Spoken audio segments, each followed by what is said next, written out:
Welcome to it, sports fans. It is Friday, the 28th. It's August. Great to be with you. The last show of the week. Oh, man.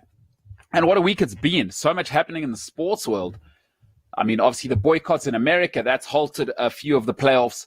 But that is, different story. But plenty of positives happening. Premier League's back. It looks like Community Shield this weekend. We're rolling back in the sporting world. Loving that. Tonight, very special guests for me. I got to live out a dream last year. I was in Sweden for the first time in a while. I got to do something very, very special, but I'd rather let the gentlemen who are joining me tonight a little bit later tell you and unravel that story themselves. It was a very special experience, and I cannot wait to share the tales of course, the Gothia Cup with Jens and George Frett. It's going to be awesome. So special guest for me today. Could get a little emotional. That's all I'm saying. I'm an emotional person. I'm a softie.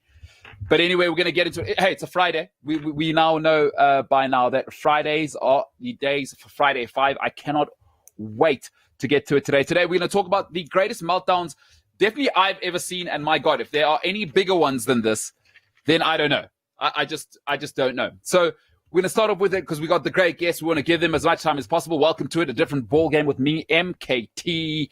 Let's get to it. Got David Leroux with me today. Dave, let's get to it. Friday 5, the greatest meltdowns in sporting history. So, listen, all right, at number 5, this is the most unbelievable Premier League game I've ever seen, and I've seen a few good ones. It's up north. It's the Geordies. They are 4-0 down, not against a bunch of Muppets. They are playing the great Arsenal. They are playing the Arsenal. Fabregas is still in that team. By the way, 90th minute, they are 4-0 down at halftime. Arsenal are 4-0 up against Newcastle with Cesc Fabregas in the team. My God, surely that's all she wrote. Oh, well, check Tiote, 90th minute, give or take. It's right at the end of the game. Hits the most incredible left foot volley at 4-3. It is 4-4. From 4-0 down at halftime. Quite incredible. Absolutely incredible. I mean, it's for me, number 5. Right?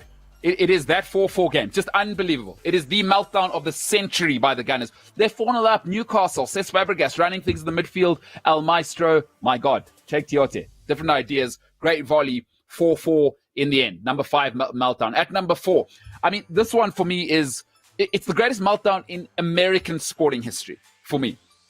Right? If I put it in that American context, I've never seen anything like it. I watch the Super Bowl every single year. I love it. I'm a Minnesota Vikings diehard. It's a whole university story. This isn't the time. But listen, this is the most incredible thing. Matt Ryan, you're up 19 points in the third quarter. That's right. 25 points up at a stage. You got Julio Jones, who's gone on to be, other than Jerry Rice, I think you could even say it now, Julio Jones is the greatest wide receiver the game's ever seen. And his story is not all written, by the way. Matt Ryan still hasn't recovered from this. The Atlanta Falcons, Super Bowl 51, at one point were 25 points up. 25 points up. 19 points in the third quarter. Tom Brady, it's unheard of. Matt Ryan, it was an unbelievable team. And as I say, he's got Julio Jones. He could run the clock down. It's been a huge criticism of Kyle Shanahan. It's the second time now he's lost a big Super Bowl game. He was the offensive coordinator in that game. He's, of course, the head coach of the San Francisco 49ers, who got shellacked by Patrick Mahomes, of course, in the fourth quarter. I think he was 14 points down there. So a big criticism. Is Shanahan not the guy? But there's never been anything like it. 25 points down. Ladies and gentlemen, at number 4, it is the Atlanta Falcons in Super Bowl 51. And that devilish face, of course, the scoundrel, the man, I love him. You either love him or you hate him. The great, the one and only, 6-time Super Bowl champ, Bill Belichick. The Atlanta Falcons and Matt Ryan have still not recovered to this day. They've never been the same team. Matt Ryan's never been the same quarterback. The trauma's been too much. At number 3, listen, I used to be a fun person when I was younger. I'm really boring now. I don't drink. I don't go out to pubs. I am so boring. I'm vanilla, right? There was a time where I measured on the fun Richter scale at about a 3 out of 10. I am now if there is a negative integer, that's what I am. There was a time when I would go out on Sunday nights and have 1 or 2 adult beverages, 1 or 2 on top of the 20 I'd had before. And I remember coming back on this evening in 2012. Adam Scott, by the way, I ended up waking up my household. It's the only way I remember this. And the other way I remember is that a South African went on to win from this meltdown. It's the only way I remember that I watched it, because I was less than compos mentis. Adam Scott had the greatest meltdown I've ever seen at the Open in 2012. 4 bogeys on the last 4 holes. You've never seen anything like it. Listen, he could have had 3 bogeys and still won. He had 4 bogeys, and you saw a man disintegrate in front of you. Ladies and gentlemen, at number 3, it is the all-time. I mean, everybody says Greg Norman, I believe, in 96. But I saw this one live, and I was in it. Tiger, I think, was it 98? Had a big meltdown at the US Open, but nothing was this. 4 bogeys. All you need to do is par 2 of those. So play safe golf. Put the driver away. 4 bogeys. You saw a man disintegrate, fall apart in front of you.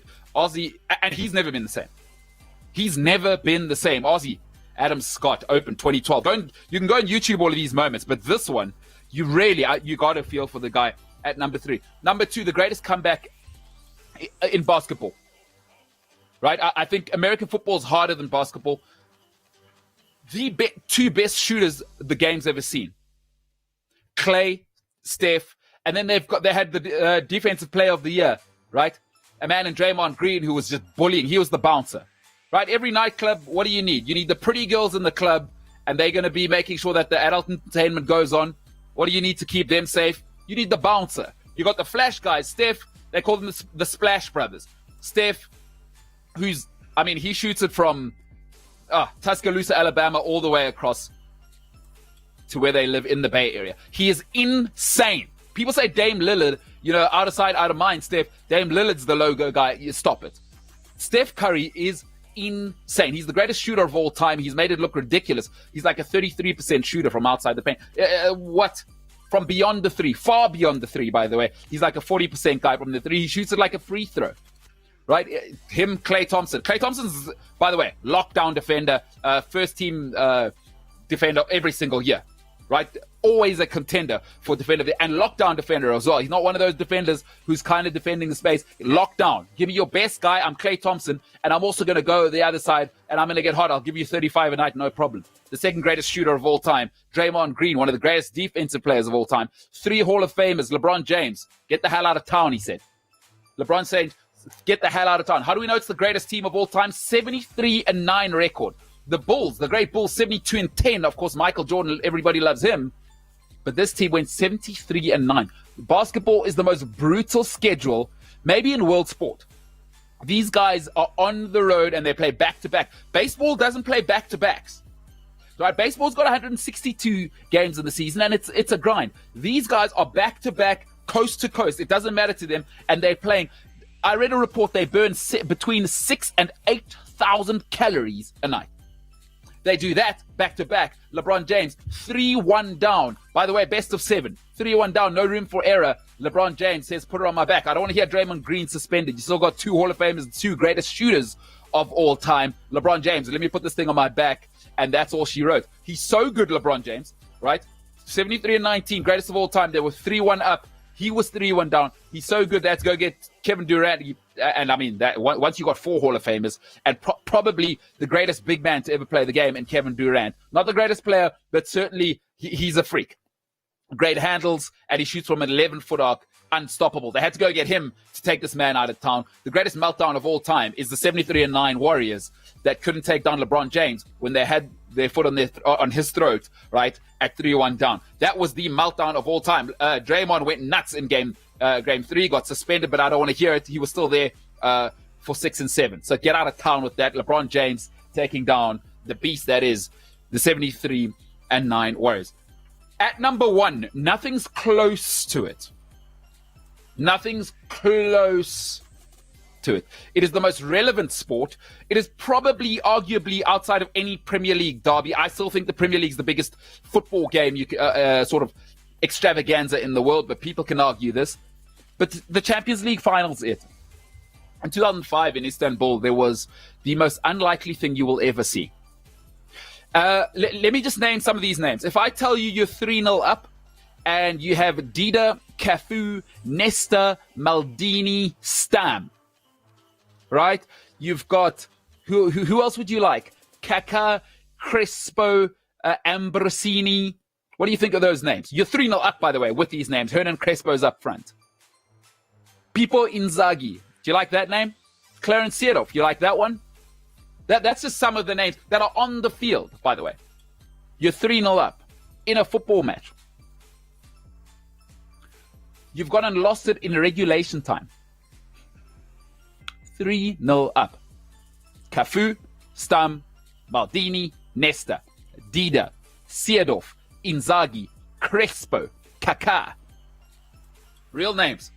Real players. That's in one team, by the way. That's not a Harlem Globetrotters. I'm telling you about AC Milan 2005. Listen to that team. They've gone and lost. Liverpool's miracle in Istanbul is the greatest meltdown I've ever seen. Everybody always says Liverpool have done it. Of course, Rafa Benitez, as they say in Spain, Rafa Benitez goes and brings on Dieter Hamann. They go 3 at the back. It changes everything. Hamann plays like the libero of all time. He plays like Franz Beckenbauer for 45 minutes. And it's the most ridiculous thing you've ever seen. Vladimir Smica started off. Steven Gerrard with the header. Vladimir Smica does the rest. Xabi Alonso with the worst penalty in history. But then he rattles it into the top of the net. And then the rest is just ridiculous. Cafu, Maldini, Nesta. That's your back four. Yapstam, by the way. Throw him in there. He wasn't bad. You got one of the greatest Brazilian keepers of all time. Dida, as at the back. Clarence Seedorf, probably the most technically gifted midfielder of his time. Seedorf, left foot, right foot, I don't care. A physique like nothing else. Top 10 midfielders of this generation. Part of that Ajax dynasty where it was a bunch of kids who just left school and they went and won the Champions League with Louis van Gaal. They were all like 15 years old. Ridiculous. One of the greatest midfielders of all time. Figure, if you don't like him, there's Ambrosini. There's Pippo Inzaghi. The top 5 greatest poachers football's ever seen. Hernan Crespo, one of the greatest finishers to ever play in European football. That's a team 3-0 down. That man, Steven Gerrard, gets the header. It's 3-1. It is the miracle in Istanbul. You will never again. Not with that type of team. Now, if you're playing, I don't know, a Man United of today, an Arsenal of today, one of these smaller teams, maybe a turnaround like that's possible. Not against that team. The miracle in Istanbul is the most incredible thing you will ever see. It doesn't happen. Not to class players. Listen, there's class players and there's legendary players and then there's all-time dynastic. All-time. Paolo Maldini, I argue, is the greatest footballer of all time. It's a conversation for another time. He had Nesta, who some say is Italy's greatest. Cannavaro, okay, he'll want to have his say. Only defender to ever win the World Player of the Year. But Cafu is certainly the best right-back to ever live all time. All time. Man United, outside of Vidic, have never seen an animal like Yapstam. He was still at his peak. This is the Kaka Kaladze, I think, was on the left. Magnificent Slovakian. Just unbelievable. Seedorf, generational. Crespo, top 5, along with Bati, goal. You might say Aguero now. Top 5 Argentine strikers of all time. Just unbelievable. Miracle in Istanbul. Dave, give me that list again. The 5 greatest meltdowns of all time. I'd love to hear what people have to say. At number 5, of course, Newcastle turned down that game. Hey, R.I.P. to Cheick Tiote, of course. That moment will live forever. Go and look that game up because the commentary is legendary. Matt Ryan melting down against Atlanta Falcons. I mean, I would almost say Matt Ryan shouldn't be a Hall of Famer just for that performance. But everyone's getting the Hall of Fame now. I think the gloss of the Hall of Fame, the NFL's losing it. Adam Scott, great meltdown, by the way. Adam Scott, I just want to thank you. I'd had 30 beers probably that night. I came home. I woke my whole house up. Not happy. But when Ernie won, I went berserk. And, wasn't really my fault. It was all other Heinekens I've just had that evening. By the way, that was a Sunday night. So that's the type of person I was then. 73-9, LeBron James, you're the greatest. Listen, when LeBron does that, I'm sorry, Jordan, get the hell out the way. You've always had it easy enough. When you take down the greatest team to ever play, right, on your own, we've now seen Kyrie Irving is a flake. So flaky people, when things get tough, are never there for you. We can all make examples of that in our life. You know who's solid in life. LeBron had himself and no one else. Dan Gilbert hated him. A year later, we heard what Dan Gilbert had to say. Dan Gilbert, the owner, of course. No, just terrible. Just terrible, Dan Gilbert. So it was LeBron on his own. Absolutely incredible. And, okay, Steven Gerrard, I mean, there'll never be anything like it. There'll never be anything like Istanbul. Love to know what's your top 5. Before we head to the great gentleman I have for you, I think we got some comments.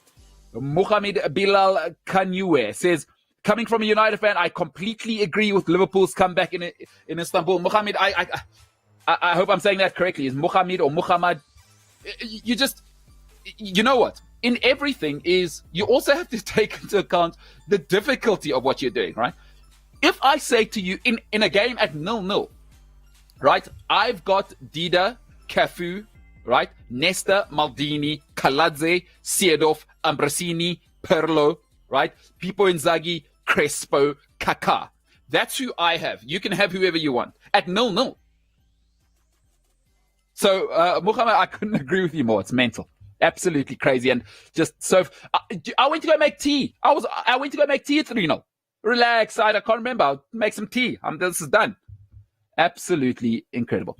The Rig says, what about the Proteas in every ICC event? I've never thought we were good enough to win anyway. To be honest, other than 99, I've never thought. The one thing about South African cricket, we've had about a 4-year run where we had our bowlers in Test cricket were killers.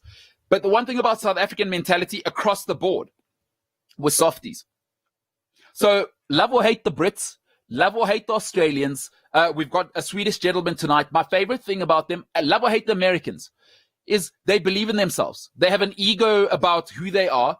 And it's not really even an ego. There's a confidence. We are who we are, and we're not going to explain it. And when the pressure moment comes, we believe we deserve to be here. South Africans think there's like a value to, there should be a prize for humility. Like, if you're humble, great. But you don't need to put that in our face. And it also affects your self-worth. I think South Africans are too soft. So we don't have that killer. That's why Australians have the killer. Like Australian cricket, every tournament. They don't necessarily need to be the best team. But Australian cricket is always going to be in the mix because we know mentality is so important. So South Africa, really soft. So we're like milk tart, really. Hey, tough crust, jelly in the middle. Absolutely jelly in the middle. Dave, what you got for me? Looking forward to getting to our guests, by the way. Really looking forward to that. It's going to take a few questions. Lulama Kwenga says, the Barcelona comeback versus PSG deserves a shout at least. I can't say that because I don't think PSG are a great team. I mean, the team I'm telling you, by the way, came back 2 years later. Paolo Maldini, at 40 years old, won 5 different Champions League in 5 different decades. So he won 5 Champions League in 5 different decades. I just want to tell you that that's the team that Liverpool beat. The PSG, no. PSG is nothing to me. I mean, I think the 4-0 comeback's great, but PSG, you can't compare PSG. And I'll tell you how. That AC Milan team 2 years later, shellac, 2007 final. Yeah, we remember last time. Goodbye. So not having it. Shane Vermoorten said, I heard you are talking about a movie. Shane Vermoorten, by the way, is the human being who gave me the opportunity. And this is a great transition. We'll end off on this, Dave. He's not as good looking as his wife. He's definitely reaching. So in every relationship, there's a reacher, right? Is one person settling, one person's a reacher. Shane Vermoorten is definitely the reacher. His wife is a beautiful person and a beautiful looking, by the way. And Shane is definitely reaching. So number one, Shane Vermoorten is playing out of his league, so he needs to stay on his game. But what I must say, so Shane Vermoorten, Bianca Vermoorten gave me the opportunity to live out a dream last year. I mean, I'm going to tell you a real life story right now. I was given the opportunity through a series of very fortunate events, and I got to write a documentary and co-write a documentary, really. And I'm probably being a little kind to myself, but I got to co-write and I got to see what happens behind the scenes. Shane and I worked for about 3-4 months in the background. Bianca, as our production manager, was working her hands to the bone on another job and also sorting us out because we couldn't organize a piss up in a brewery, as they say. But with Bianca, she held it all together. Point is, I got to live out an absolute dream. I'd kind of tried to work on smaller documentaries before and got a few things done, but this was the real deal with a team that had done it in over 40 countries in the world. Real deal, real pressure, just everything was done correctly. These are people that know what they're doing. They're not talkers. They've taken movies to the big screen themselves. And I got to live out a dream of getting to co-write and watch my imagination being put on screen by an artist. That is what Shane van Woerten is. And I got to watch Bianca van Woerten work, and I got to see and grow an appreciation for every time you say, my God, this movie cost that. How do you know? And then you see the final product and you go, oh, okay. So I got to live a dream of taking my imagination, right, and applying it to human beings. So the characteristics of these young men that I saw and that I kind of extrapolated, what I saw as a narrative, I got to watch that come to life. And that had nothing to do with me, right? That had everything to do with the gentleman who is a reacher and whose wife is completely out of his league, shocked if they're still together in 10 years because she's probably going to leave him for a better man. But thank you, Shane. Thank you, Bianca, because they allowed me to live a dream out. And I didn't belong there, by the way. I'm not a writer. I did not belong there. I did not deserve that opportunity, but I got it. Ladies and gentlemen, after this break, we will unravel that a little bit more, and we will talk to two great men that have started something which I hope lasts forevermore, because as they say, a pleasure shared is a pleasure doubled. And if there's paying it forward, it is these two gentlemen. They are coming up after this.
When I grow up, I want to be a lawyer and a soccer player. When I'm a lawyer, I want to help people from Franschhoek in Honda. Exactly. It started on the day that the neighbor called me and said, come get something. And then he gave me a chocolate cake. That chocolate cake was my favorite. In 10 minutes, I put him in the bed. I see there's white stuff coming from the mouth. And when I touch him, he was stop breathing because they put the poison on the cake. And then he was in hospital for 4 months. And then they say there's nothing they can do. He's not alive. But the body's still warm. I say, you know what? This is my child. I know my child. If God can help me, he will survive. I pray until 2 o'clock and my mother helped me to pray. And then he was start coughing. I called the nurse and then they come and check him. They say, it looked like he's coming back.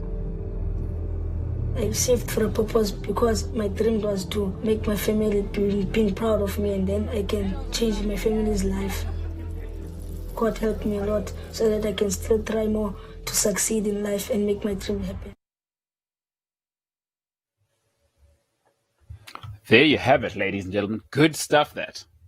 That is a little teaser, a little summon, as the kids say, to let you know what is in the great film, the Kusasa Stars.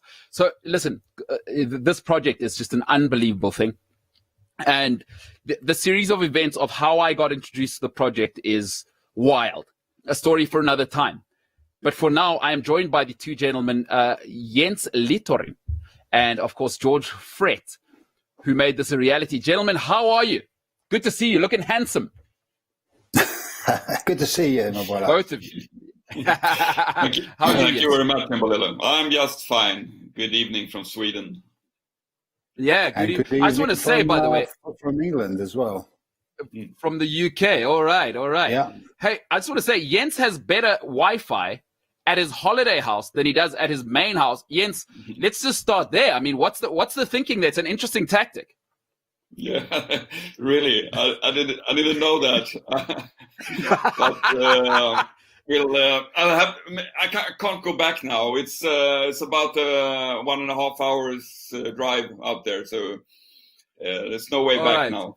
We have to go with this. So, listen, Jens, considering you're one of the most successful journalists probably in the Western world that's ever been that's covered sport, is as somebody who's achieved nothing in his life, I might as well give you some advice.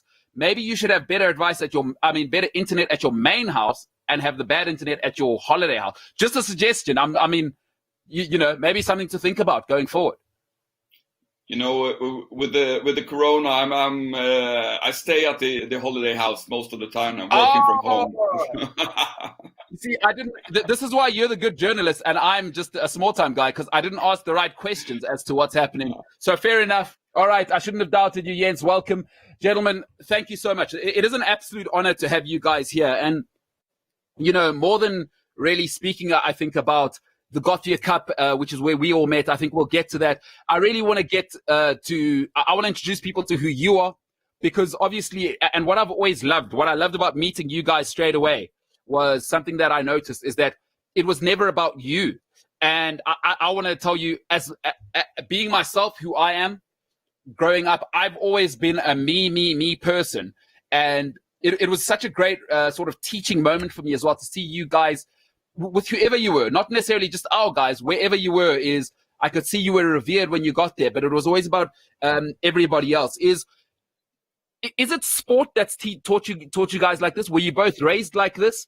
And is it where does it come from in both of you, by the way? So maybe, Jens, we'll start with you and what sport has done in your life and how the selflessness came along. And then, George, you can take over. Well, thank you very much for that. That's a big compliment. Well, sports has been a big part of my life. Just growing up as a kid, I used to play different sports like football and basketball, and then I started to work as a sports journalist, and I've done that for many years now. So the sports definitely been a big part of my life, and I think sports is a great way to communicate. This project that we are going to talk about now is all about communication. I mean, communication between people in the UK and Sweden and people in South Africa. You can, if you just throw a ball into a field and people will start playing football, they might not be able to understand each other's language, but in that way, I think it's a perfect way to communicate, and it's also a great tool for integration. Now in our country, there's a lot of foreign people coming into our country, and the way to integrate them into our country, I think sports is a great tool. Couldn't agree more. And yourself, George? Sort of, I want to go back to that narrative. Let me just quickly remind you, I think the selflessness was a big thing for me, George. But, you know, sport in your life, you come from a sporting background. You come from, obviously, a public service. Maybe take us into a little bit what you were doing before you came into Kusasa and this world, because you served the public as well in the UK. Yeah, I mean, I'd go back to my schooling first, actually. I was always the first sort of pick for most sports in my school. So I tended to sort of gravitate to my sport and not my education. And to be honest here, that's something I never regret for me. But at the time, that was what I wanted to do. And I played a good, very good standard of rugby in my younger sort of time. And then when I was about 25, I decided to join the police force. I then went to, yeah, that's a good picture. That's with me with some hair. And I then joined the police, which put a sort of, I was playing at London Irish rugby, and it put a bit of a sort of a stop on my rugby career. So I then dedicated myself for 30 years in the police, in the Metropolitan Police. And I played some rugby during that time, but it was a full-time job. And as you can imagine, working in London, it was something that I had to give my full attention to. But what I did do then is I had two twin daughters. They were born. I can remember being at the rugby club and the boys, because I wasn't sure what I was going to have, and the boys all sort of taking the mickey out of me and saying, "Oh, you got girls. You're going to be going ballet. You're going to be doing this. You're going to be doing that." And I said, "You're probably right, guys." But at sort of 7 years old, they twins. They started playing football, and with that, of course, I had a new career and a new focus. So that's how I got back into sport. I love all different sports. I'm very sort of, I'm a bit like yourself, my brother. I don't just like football, rugby. I'm cricket. I'm quite knowledgeable on a lot of sport actually. So that's how it went really. I got into the police, and then I got back into sport via my daughters. And football at that. Football, yeah. Well, I didn't really want them playing rugby, to be honest. I didn't really want them having a broken nose like I've got. So I thought, football, yeah, we can do that. And that's how me and Jens, we met. And as Jens just said, it's one of those sport brings you together, and you can share lots together through sport. So, yeah, so just to be clear, you weren't arresting Jens when you met. You didn't arrest Jens. Just to clear that up. No, that's right. Since actually meeting him, I've obviously had to put him in the right place a couple of times because he's a real devil. All right. Yeah. But you were touching on something interesting, how you met. I'd love to get to that story. I mean, maybe you guys can break that down to us, because I do think, you know, organically, as you were saying, sport brings us together. Maybe you can share the story of how you met. I absolutely love it. Yeah, well, shall I do this one, George? You know, life is full of coincidences, really. And if it hadn't been for this lady at the English Football Association who directed me to Motspur Park in southwest London in 2007, we would probably not be sitting here tonight speaking about this. We wouldn't. I was moving to London in 2007, and I wanted my daughter Nina to continue playing football. So I actually called the FA in the UK in England and asked her for a club to play for in close to Fulham, where we were supposed to live. And she told me to call the Fulham Football Club. They had a girls' academy, and in the end, we were told to come for a trial. Nina was supposed to be a trialist down at Motspur Park on in 2007, and so we went down there, and when we were at the sidelines, I saw this big fellow with no hair on his head. He looked like someone who could come off from the back street, from the alley. Like a Guy Ritchie movie character.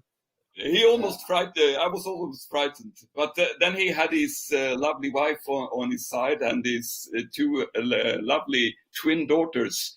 And it turned out that the twins were also trialing for a spot in Fulham. So it turned out we were rivals.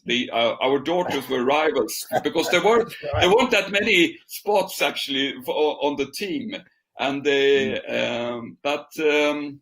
so I could see George looking at me and say, "What on earth is that Swede doing here with his kid, trying to get into where my daughters are supposed to play?" But anyway, in the end, they all got in, and we became great friends, traveling to all the girls' games and all the practices for about 2 years. We actually, my daughter actually ended up playing for George Sunday girls team, Sunday team as well. So the great Horsham Sparrows, very successful, and that's actually how it all started. So maybe you can go on from there, George. What happened after that? Yeah, I mean, we became great friends, and from Fulham whilst we were there. Jens spoke about Sweden, and I think the first thing we did was we brought Jens's team over from Sweden to come and train at Mosper Park.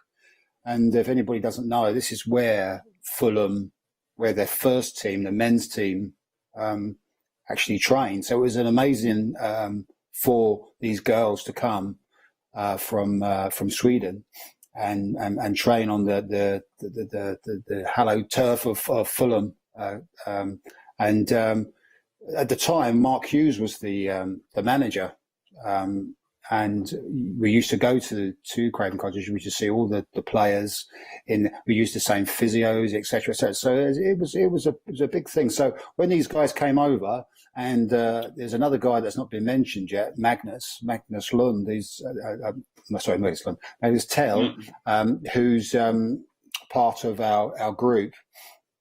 He came over with the team with Jens, and the girls.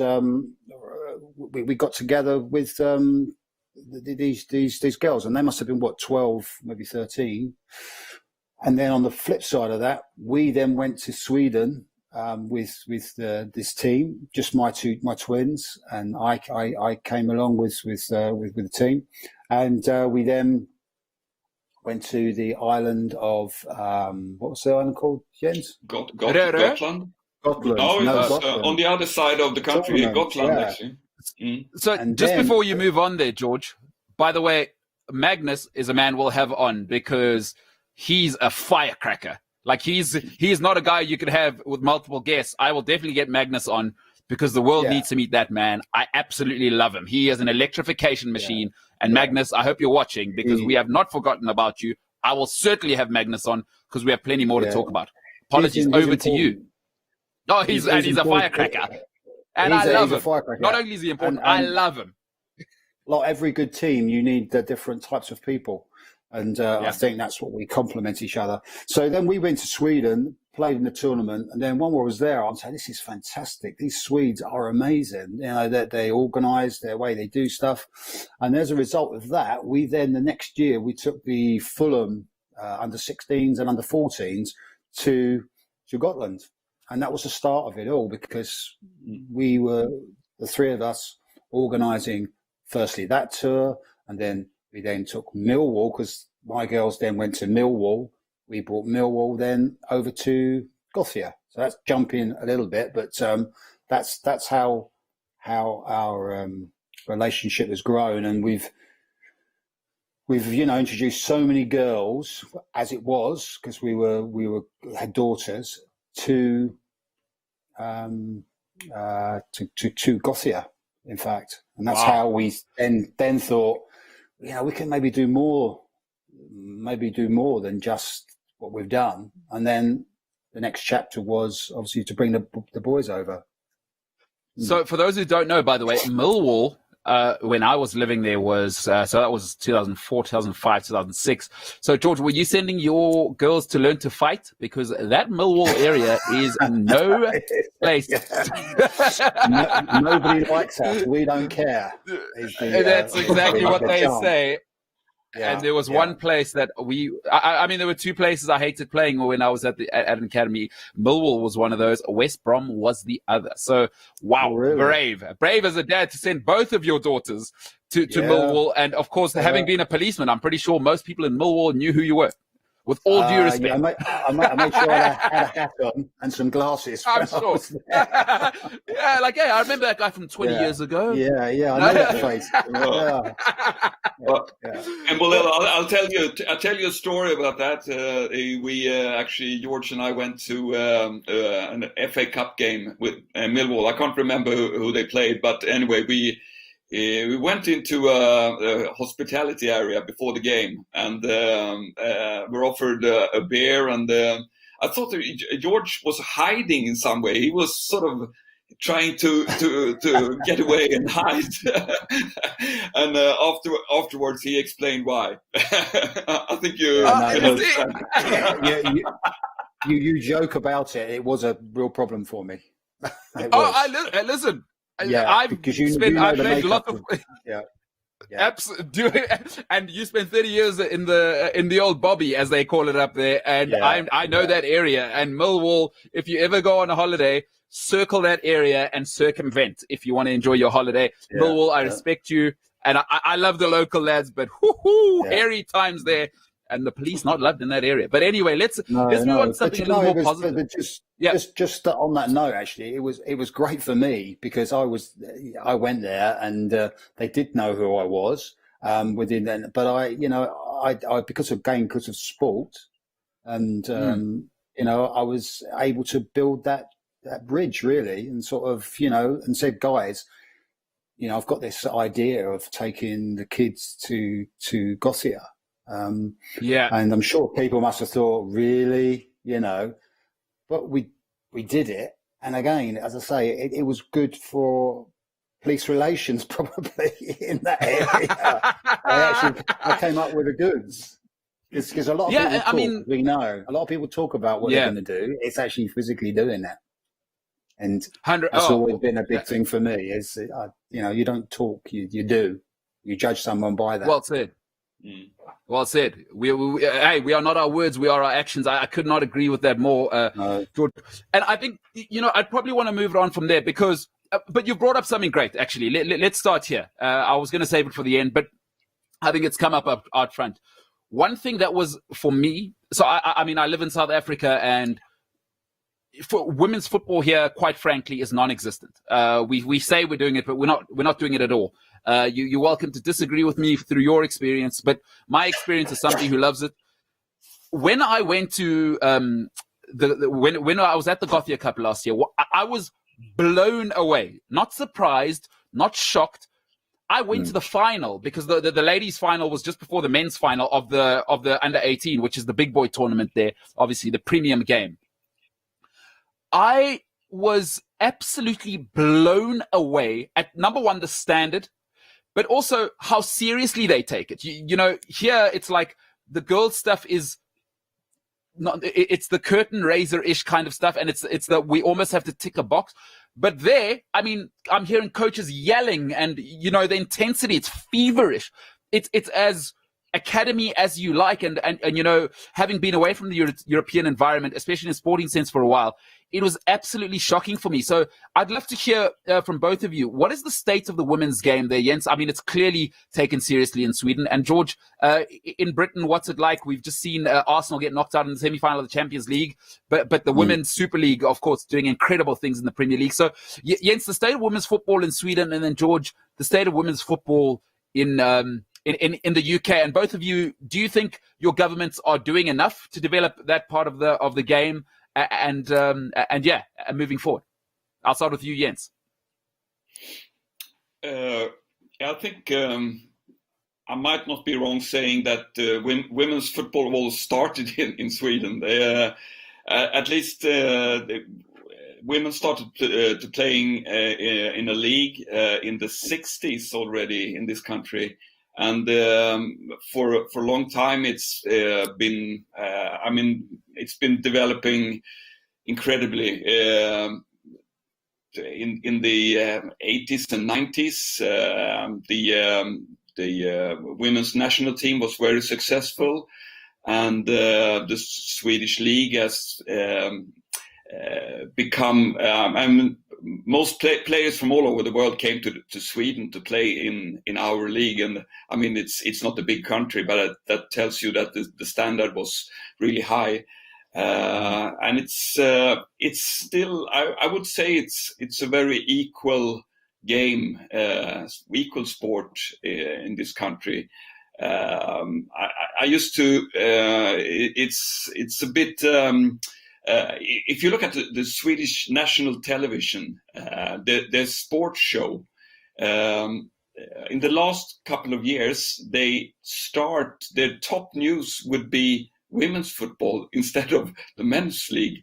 That might show you what, and there's a lot of news about the players going to different clubs. There's been a kind of development in the last few years that I think that many other countries have started to develop the women's game. So nowadays the Swedish league isn't the top any longer. Swedish players go to the UK and to France and to the German league to play, and because I mean I think a lot of the big clubs in the world in Europe at least have started to have a women's team because they know they have to develop that side of the club as well to get equal. But again, the girls get the same opportunity to play football in this country as boys. It's a very equal game. Yeah. And equal pay, by the way. So the national team, there was a big controversy a while ago. Zlatan Ibrahimovic had some things to say. People can say what they want. People are entitled to an opinion. But Sweden, once again, like George said, put your money where your mouth is, right? It's not what you say, it's what you do. Equal pay for the national women's and men's Sweden. Jens, am I correct there?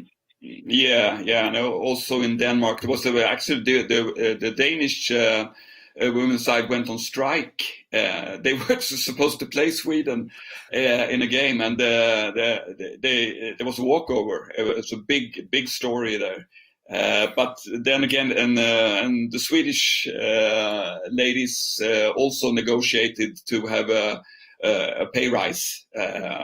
But then, of course, when it comes to the league, the men are. I mean, the pay the women get is much less. So there's no equality in that sense. But that's because of the TV rights and everything like that, sponsorship. Maybe the Danish pulled out as well because they knew they were going to lose 8-0. That could have also been a thing. I'm not saying they didn't pull out because of the money, but I know the Sweden team. Hey, George, before we come to you, it's quite interesting to me. Sweden has a pattern. You look at Annika Sorenström in sort of the female equality in sport. Over the last 20 years, I don't think there's been a country like Sweden in playing a role in getting those rights from on paper to real life. Annika Sorenström, the Tiger Woods of the female, female world of golf. It's not even close. For sure. So big kudos to you guys.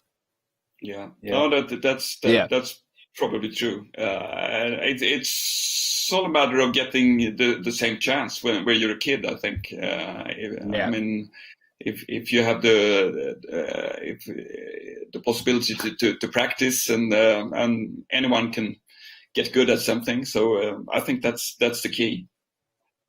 And George, your thoughts on sort of ladies football and the sort of community and government support in the UK? What's that like for those of us that don't live there, and your thoughts? So in sort of 2008, when we were at the academy, Fulham Academy, then I went to Gotland with Jens and played in his team, Magnus's and his team. I was astounded. I was amazed at the quality of this team, which was just a local team. This wasn't an academy. This was just a local team. So we played in a tournament, and there was a team from America that played there. And they're under 13s, under 12s, under 13s. And I was, again, that's astounded the way that the coaches spoke to the players and how serious it was. It was just a different level. It really was. So this is back in 2007. And we then latterly took Fulham Academy team and Millwall Academy team to Denmark, the Dana Cup, which is another big tournament in Europe. And then we went to Gothia. And again, we were an academy, so we had some really good girls, but we played against some Swedish teams, which were comparable to us. And we lost in the quarterfinals, actually.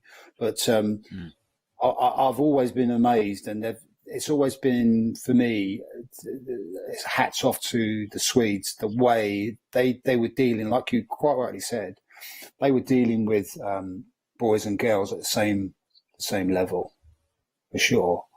They were taking it seriously. Certainly when we first started playing football, the girls started playing football in 2007, 2006, 2007. There wasn't many girls playing, really.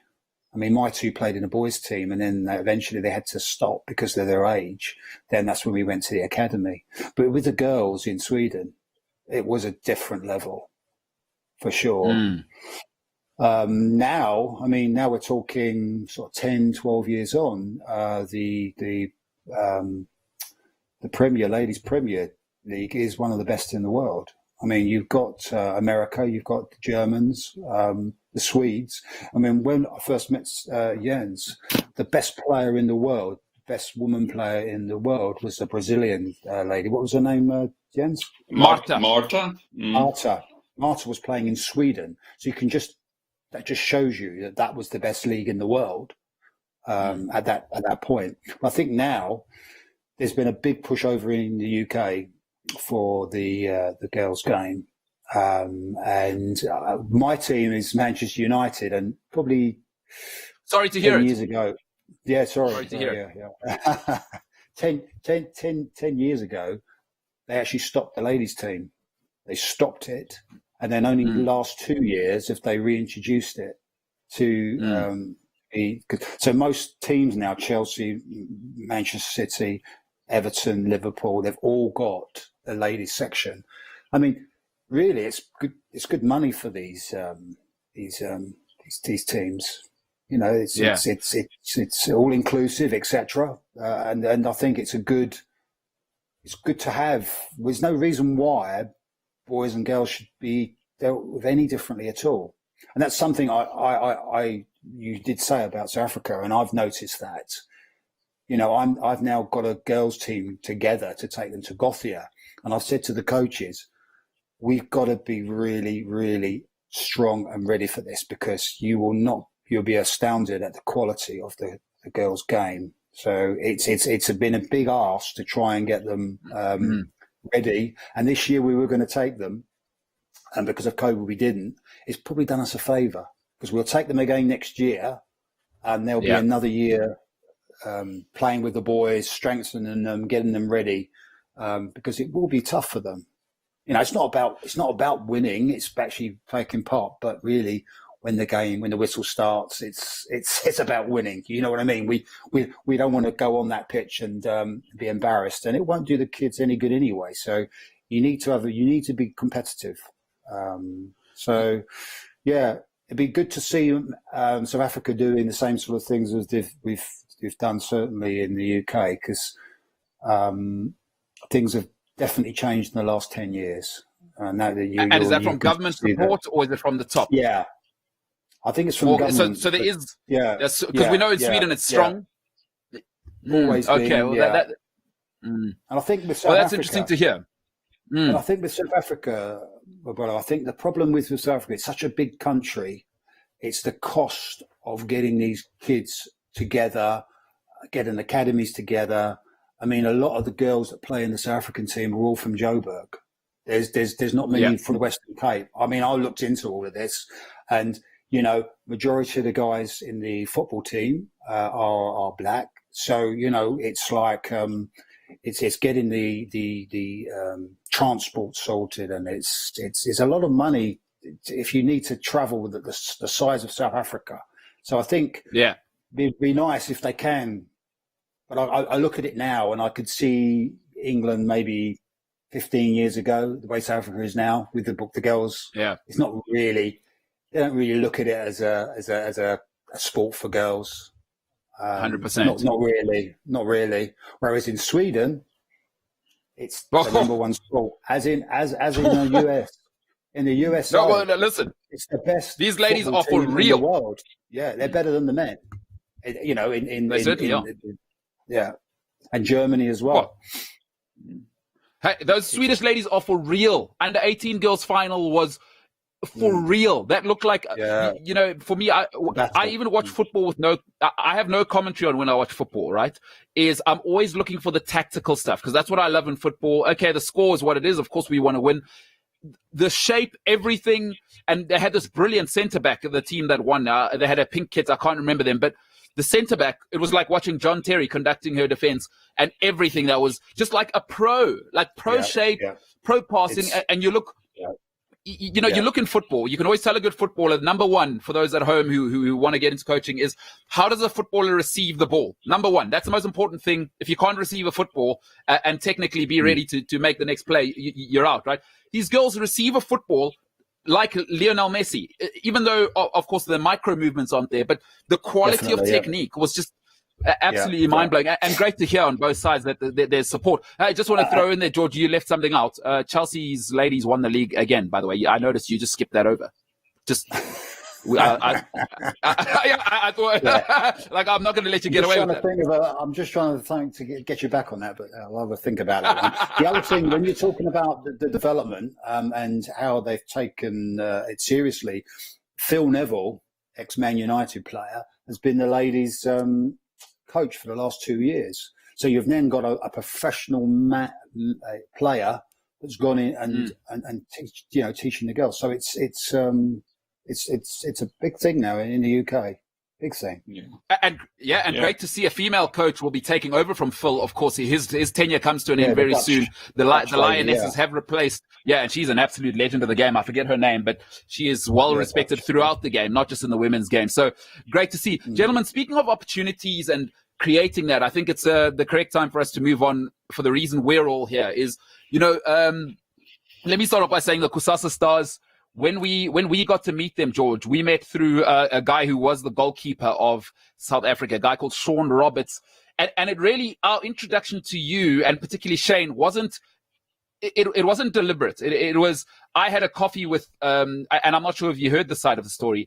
I had a coffee with Sean for a different type of meeting. We were planning to do something else. Shane happened to live 5 minutes walk from the coffee shop we were at. And we were just chatting, and I said, "Hey, I've just met somebody." And Shane and I had just met, by the way, maybe 3 weeks before. I invited Shane down for a coffee. The very next day, Shane and Sean drove over to Franschhoek to come and meet you, George. That is the way this relationship started. Yeah. At this stage, there was no talks of a movie. There was no talks. Shane was going to help you out. And an interesting sort of series of events led to eventually us having a full-on documentary. And that's when I became a part of the team. Here's where it becomes interesting for me. Kusasa Stars on both of your sides. Take me to the infancy of the idea and walk me through it. I mean, George, I'm happy for you to take it. And Jens, I'll let you go second on this one. George, at the beginning, Kusasa Stars, how did it come about? How did you get in touch with it? What is your link? By the way, you're from the United Kingdom. They are in the British term as a shanty town or shacks here in South Africa. Yeah. So worlds apart, absolutely worlds apart. But somehow football brought a man from the United Kingdom in connection with kids from a shanty town in the Western Cape. Talk me through Kusasa Stars, its inception, and who's involved. Yeah, quite interestingly, I've got a good friend who's in South Africa, a guy called Doug Gurr. Now, we've been friends together for a long time. And I went over to South Africa to see him. I knew he'd started up a school in Grundal, which is a place, part of Franschhoek, which is for underprivileged kids. And I got involved with that a little bit. But again, going back to my roots, I'm always a sportsman. So I always look at kids and say, he looks as though he's quite a handy player, or, she or whatever. And I started to do a bit of sport with this school. It's about 100 kids in this school. and ranging from sort of, I think it's like 4 to about 10, I think it is. And I started doing the sport. And what I realised was the story that I've told Jens, and it's a good story, that I actually went there and nobody was playing with football boots. In fact, the game that one of the games I saw was there was 2 teams without football boots, and there was one team, one guy had a left foot boot on and one had a right boot on, so I had 1 pair of boots between the whole team. And at the end of it, I said to the coach, I said, "What was that?" He says, "Well, he's got the best left foot and he's got the best right foot, so we're making do with the best we've got." So Wow. the start of it was let's get some football boots across. Let's get some kit. Let's get some shirts. And I could see that the love of football with the community, the black community, was amazing, you know. And they all look at the television and the players, and you know. So I started to bring these shirts over to the community with Ronaldinho, Ronaldo, Messi, and you know, everyone was fighting for the shirts, you know. And I thought, this is just like in my young days of being at school. It's the carrot and the stick. It's like, yeah, you can give you this shirt, but what you're gonna be good at school. So that's how it started. Was you know, the good kids in the school. I'd go to the teacher. Who's working hard? He's doing really well. There's your shirt. So it started like that, really. So because of the background and what we'd done before, I had a conversation with Magnus and Jens. I said, well, we could actually sort this out. We could, you know, could bring the kids across from South Africa. Why not? You know, it's a big ask, but why not? So yeah. And before you tell the rest of that story, hold on. So Jens, when you heard this, because George, I want you to tell, I'm going to come to you and some of the challenges you faced in terms of getting the first Kusasa team. And by the way, Kusasa means tomorrow or the future, for those who don't know. But Jens, I want to come to you. When George came to you with the idea of, hey, there's these kids in the middle of South Africa or the edge of South Africa somewhere who don't even have football boots and have probably never seen a proper football pitch in their lives. And I know many of them have never seen a football stadium. What did you think as soon as George suggested that? Did you see that? Is it possible? Or what was your first thought when he suggested bringing over 30 South African kids? Well, I could tell you, in 2013, I did a story on a team from Haiti who came to the Gothia Cup. And these guys Haiti had just had a terrible earthquake killing a lot of people, and some of these children didn't have parents, but I could tell you they were great football players. They were fantastic. The game I watched, they won 7-0. I remember that still over a Swedish team, and they really could play. So, of course, I know that a lot of people, underprivileged boys and girls, they might don't have boots or footballs or that many to practice with, but they still can play. But I must tell you that when George and I we sat down in England and spoke about this, and he told me about this dream of his taking these kids to Gothia, and I said, dream on, George. That's how on earth are you going to do that? I mean, they don't have birth certificates, they don't have passports.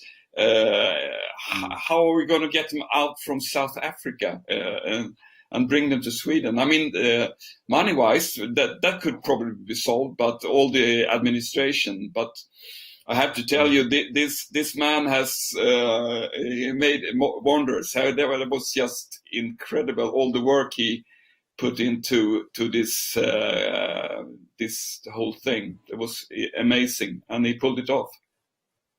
It's quite incredible, George. I mean, I want to maybe talk a little bit about that because there'll be a lot of people, and I know I did get a message from the people at Gothia Cup. They said, thank you so much for having these guys on and talking about the tournament. Hey, Marlon, I know Marlon will be watching tonight. Shout out to you, a very special lady who made everything possible for us to make the documentary, and just the way she treated the Kusasa Stars movement was unbelievable. So to the Gothia Cup, shout out to those guys. George, you putting this story together, Jens touched there on these. None of the kids had, some of them didn't have birth certificates, but a passport, get out of town. That is like what?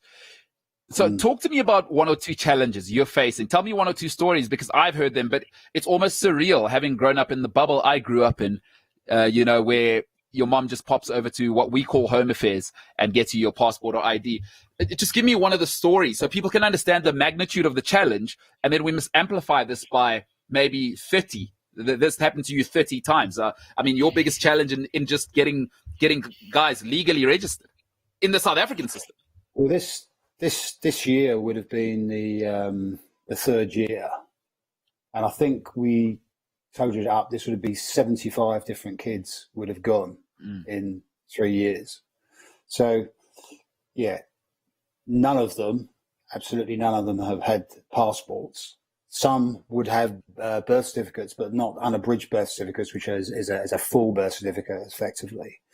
So, I suppose really, being a policeman, I know things can always be done, but paperwork is very, very important. So I got a system in place, and the first thing I wanted to do is I needed to identify a friendly face at Home Affairs.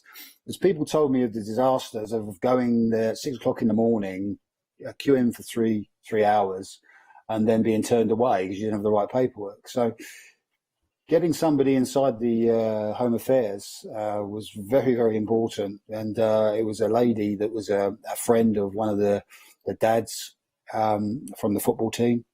And she's been amazing. Lorraine, her name is, and she might not see this, but if she does, Lorraine, you are our number one lady that's helped us. And she's a really sweet lady. And each year she helps us tick all those boxes.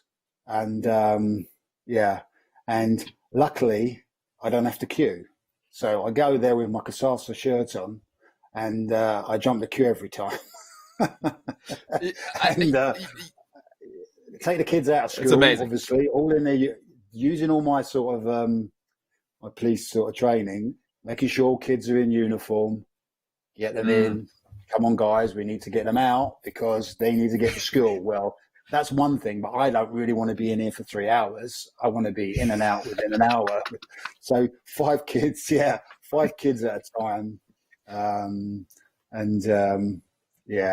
I've had a little bit of help from different people at different times. And I know you met my pal Jim, who's a good friend of mine. Oh, Jim, how you doing? I said I'd try and mention him. And he helped me, as one person that came up. And Magnus came as well. But it is I don't know, you guys, you South Africans, you know what it's like in Home Affairs. It's not a great place to be.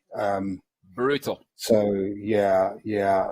So that's the first thing. That's the maybe the easier part in some ways, because then you got to get a visa. Now, to get a visa to go to Sweden is not particularly easy when you speak to the visa office and they say, well, everyone's got to be here on the day. So I'm thinking, oh, right, okay. So we've got to get a coach from Franschhoek to Cape Town, which is probably 40 minutes, 50 minutes. If we go really, really early, because the traffic into Cape Town is a nightmare, like any other city. Murderer's road. Road. Yeah, really, really bad. So getting to the visa office, and then I realised at this time when I got to the visa office what an amazing thing we were actually doing, because when the kids wouldn't get into the lift because they'd never been in a lift before, I thought, God, this is something else now. You know, they're going to be going on a plane. They're going to be going on the different, escalators and all the different things that you saw and we saw. And that's been, that's the second year now we did that. And it is amazing because air flight and everything, a lot of people take for granted. But you got kids. Last year we took a kid who was 11. I mean, it was unbelievable. Really, we got him out. So that's it's the passports, and then it's the visas, and then it's getting through customs with all these kids with all the right paperwork. It's just it was the first time I thought, oh, so I had people waiting behind just in case we couldn't get some kids through, because I said whatever happens, we've got to go. If some kids can't go, then that's the collateral damage. So as it goes, we got them all through. We got them all through. Phenomenal. No, it was a big job. So there's also there's also this other thing of foreign man over there, and the South African dynamic. We have to have real. Hey, on this platform, we have real conversations. This is not a place for sanitized conversation, even though, hey, you should sanitize. It's coronavirus out there, but not on this convo. Listen, let's keep it real. There's a thing of, hey, white man from over there, I'm a single mom, because that is the reality of South Africa. Most of the poverty-stricken part of this country, which is 80% of South Africa, right, is single moms are, I would estimate, and maybe I'm being biased, but 80-90% of households are single moms with working class jobs. So now is that, and they are lionesses, by the way. Black moms in South Africa, lionesses. I mean, moms everywhere, but there's a special type in South Africa. You see how they fight for their kids, and they will do anything for them. Now, here's the guy with his Cockney accent. There's the gentleman from where? Sweden. You want to take my child over water? I mean, and I'm not being funny. These are things I heard from people, and when people get to watch the film, they'll hear these stories that there was the fear of, hey, are you kidnapping our kids? Because I was speaking to some of the moms in pre-production, and they said, can I just check with you? Because I could obviously speak closer, and it was like, please make sure that my kids aren't being kidnapped. You're like, are you sure?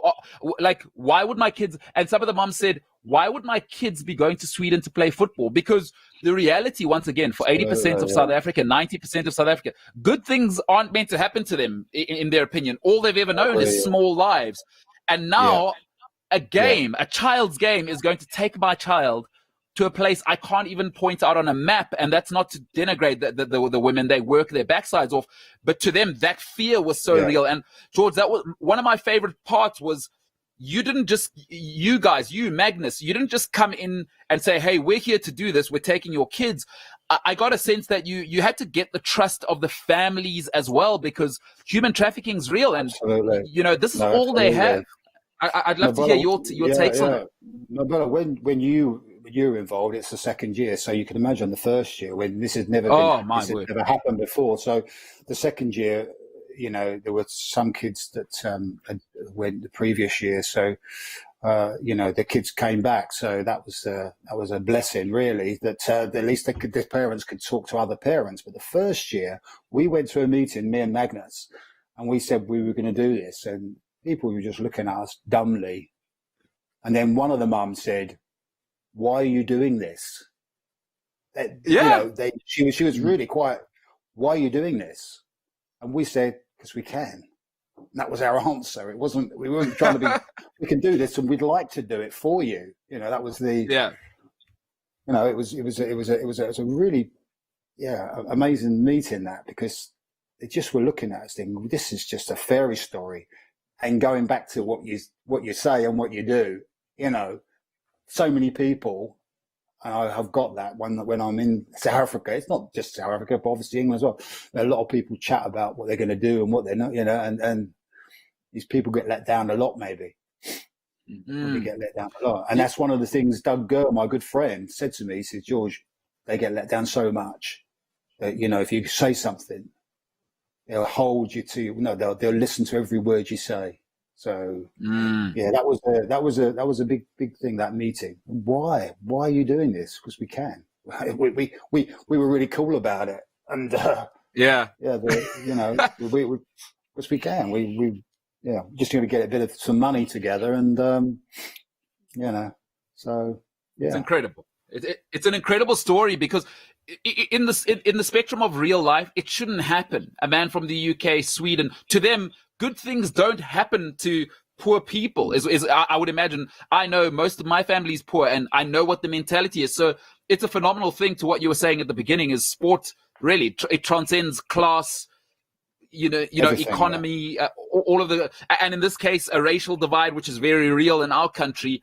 I think it would have, as the journey goes on, it amplifies the joy, I would imagine. And I'm not going to speak for the community, but I would imagine if we were to ask them, is to have, European and white people show such kindness and not expect something back. It's not, there isn't an economy labor trade. It's just an awesome, awesome story. Jens, I think maybe we can now get into, all right, we've gone on the big flying machine in the air. We are not kidnapping children because we are good people. We are now headed off to the Gothia Cup.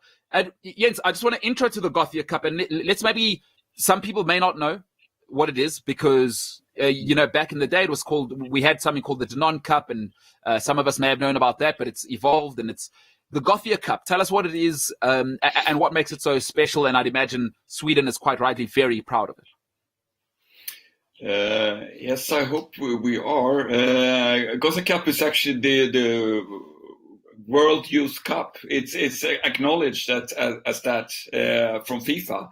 So it's the world's greatest youth tournament in football.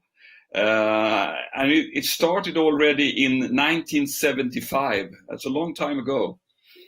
And at that time it was rather a small tournament, which now has grown into something which is enormous, I would say. Last year, the Gothia Cup had 1,686 teams from 75 nations.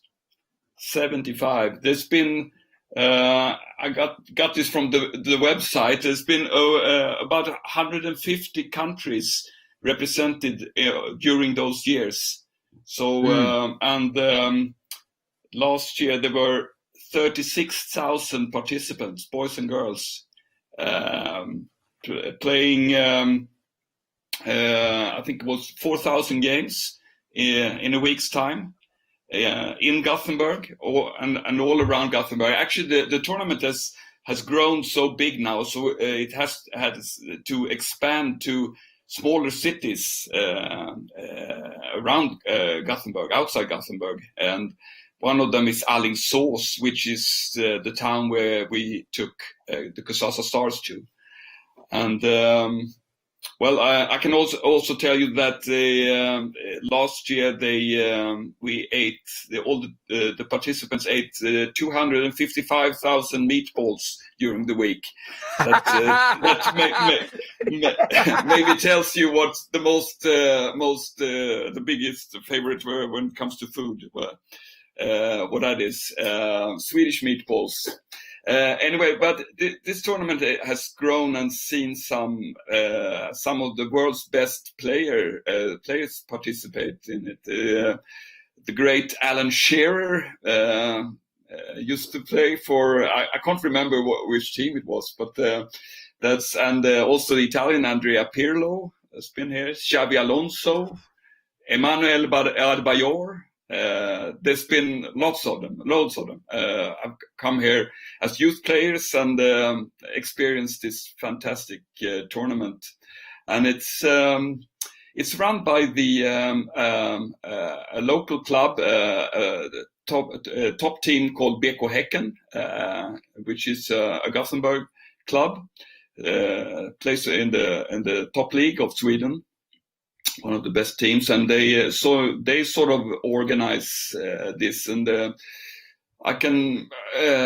it's a fantastic organization. I mean, you wouldn't be able to create something like this just over a year. It's something that has grown for what's that? That's 75. That's 25. That's 45 years now. Long time. And long time. Yeah. Long time. So they've sort of the organizers have learned from every year, I think. So it's it's so well done. You get so they really take care of all the guests, and of course there must be problems, and when you have so many players and so many teams, but in some fantastic way they seem to work it all out in the end. So unfortunately, this year was the first time they had to cancel the tournament. I know how hard that was for Dennis Anderson, who's the Secretary General of the tournament. It really felt bad about all. But what can you do? We're in a pandemic, so there's not a. We can't take kids from all over the world and travel to Gothenburg at this time. But let's hope, fingers crossed, that we can go next year. Best organized tournament I've ever been to in my life, and I made my 20s about drinking and watching football around the world. And when I was younger, Jens, I don't know if you ever covered, and George, I don't know if you ever went to the Durant Cup. So that was for international junior teams. So I played in 2 of those. So, hey, that should be proper. I've been to 2 Euros. I've been to 2 World Cups around the world, and I watched the Premier League for 2 seasons. The Gothia Cup is the best organized football environment I've ever been to. And I made a decade of my life about traveling to watch football, and it was the center of my life for 15 years. There is nothing on this planet, and I'm not just saying it because we're here.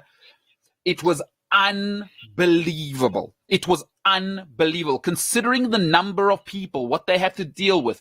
Naturally, a clash of cultures from around the world. Things will happen, but everything's in place. Everyone's being observed. Everyone's ready. Everyone's always ready. Wherever you go, we're human beings. We make mistakes, but just unbelievable. So if you ever want to actually take a football tournament, for me, if I had a choice, and I'm being dead serious, I've been to 2 World Cups, right?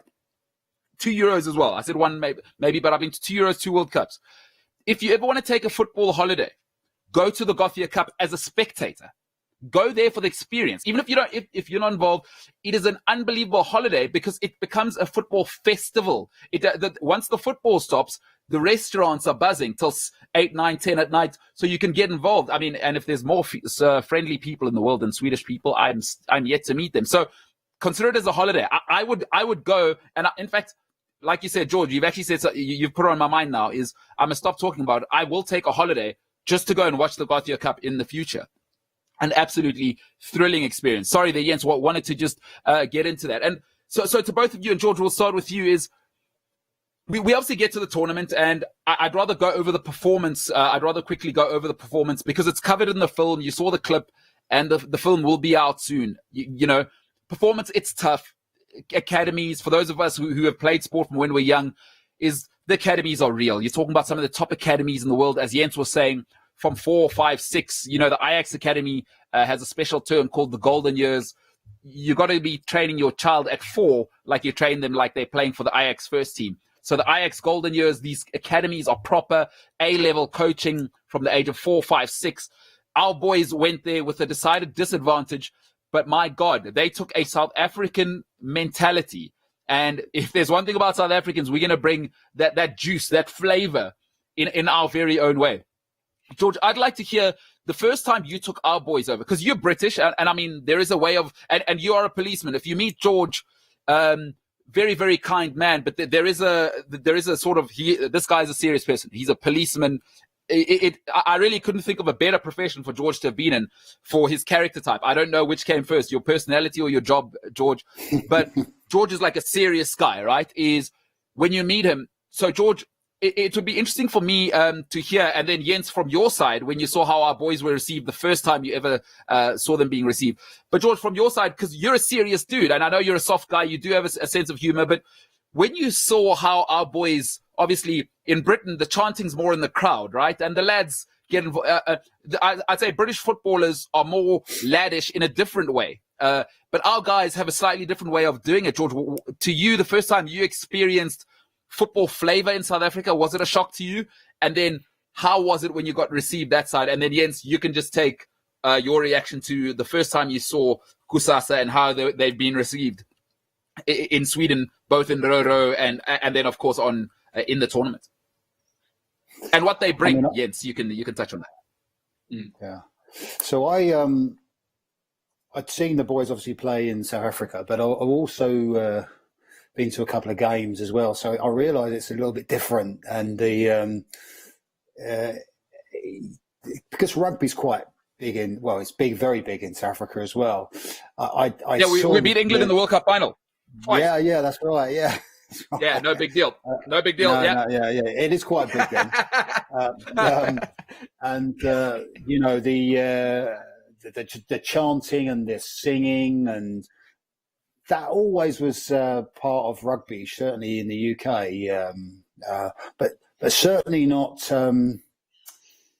before the game or during the game. But sort of, the boys and their personalities were just amazing, and I think that's what everybody remembers the boys for, their smiling faces in in Sweden, South African boys coming across, and their singing, because it was just second to none. I mean, everybody wanted a photograph with them. And you got to remember, these guys, they come from very humble beginnings, and they're not superstars in their minds probably, but they are superstars in that if you put them in the right place. And when they were there, they were like TV celebrities. I mean, the radio people were interviewing them.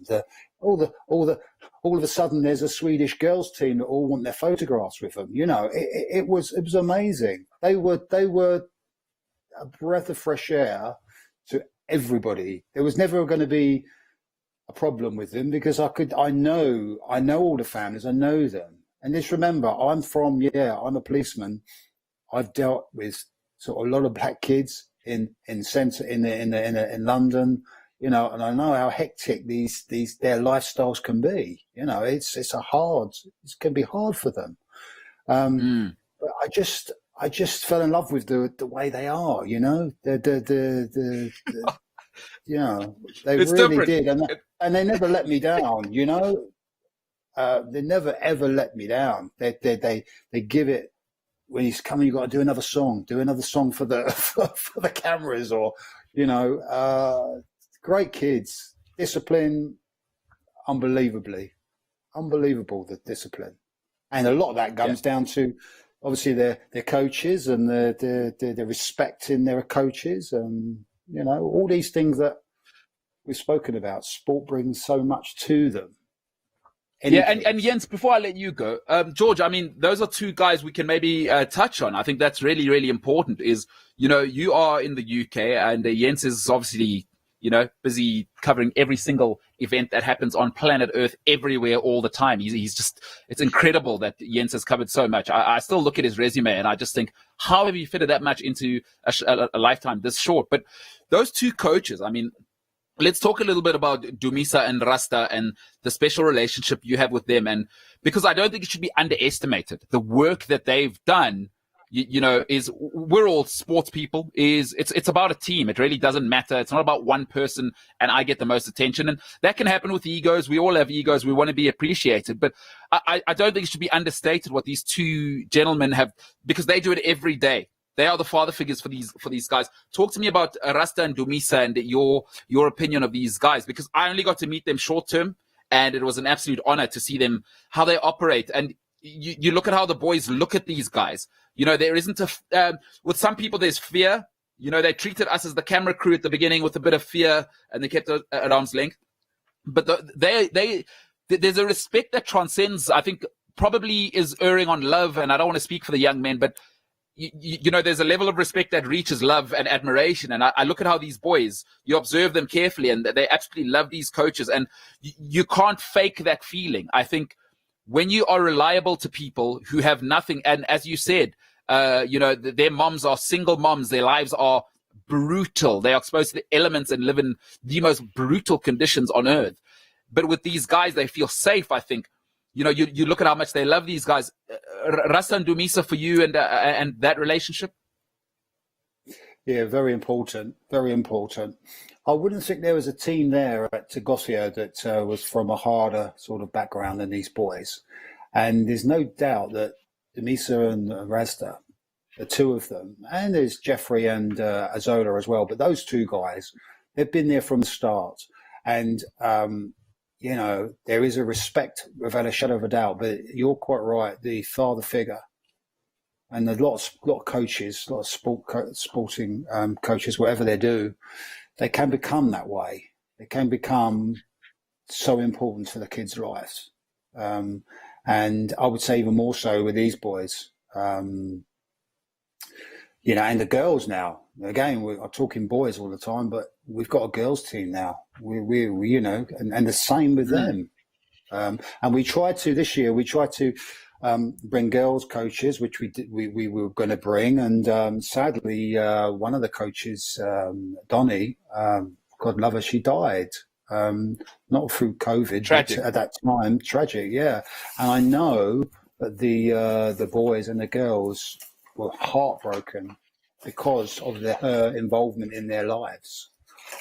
So I'm going to try this year. I've got to speak to her dad yet, but I want to try and because she was a big Manchester City fan. I'm going to try and sort out kits for the boys and the girls when we come to Gothia next year. That we play in that kit with, so we can remember, as a celebration for Donnie, because she was very special, and that was a lady. So it's not just necessarily the men, but she was a lady, and the boys. She was disabled, as it goes, and I just said to Jens about this that it was amazing to see. When she used to turn up for training with the balls and all the bits and pieces for training, how the kids rallied round, helped her out. She struggled with her walking and everything. How they rallied around. They weren't told to do it. They just did it and got the balls and helped her. It was just fantastic. So I'm quite. It's a real shame that she never ever came to Gothia because she would have loved it and it would have been beautiful for her, really would have been. She was fierce. Yeah. She really. I remember meeting her the first time. I'm like, oh, this is not somebody to mess with. And she was like a lioness watching over her pride. She really was an incredible woman. And just like Rasta and Dumisa. Yeah. They're good guys. Dumisa works in a petrol garage, and Rasta he just does solely football. He trains kids from 7 up to the men's team. That's what he does. He breathes football, and he's a great character. And when the guys, the film will be shown. He's a tremendous guy, Rasta, and you would imagine he's got the dreadlocks being called Rasta, but he has, and he's a great. All the best one lines from the film are from Mr. Rasta. He's the best. He's the best. He is a very good guy. Yeah, and the end, just how the guys were received. I mean, as a Swedish person, I mean, you've got Swedish people have their own way of rolling. Organized, on time. Things are done this way. You respect those around you. You sit on the train. You sit nicely on the train. Your thoughts were the first time you encountered the Kusasa Stars and the way they roll. Yeah, maybe I should start with the second year because maybe we should tell everybody as a pre-camp to Gothia, we go to an island outside Gothenburg in the archipelago called Rörö. That's where the internet connection is very good, better than in central Gothenburg. Yeah, holiday house, better internet at my holiday house. Yeah. So on the second year, when we were going there, George and I stayed on to help the film crew with directions to the port because you had to take two ferry boats out to the island. And we thought that maybe the boys would know their way because that was the second time they came there. When we arrived at the island, they weren't there, and I was totally sure that they were making fun of us and were hiding in somewhere.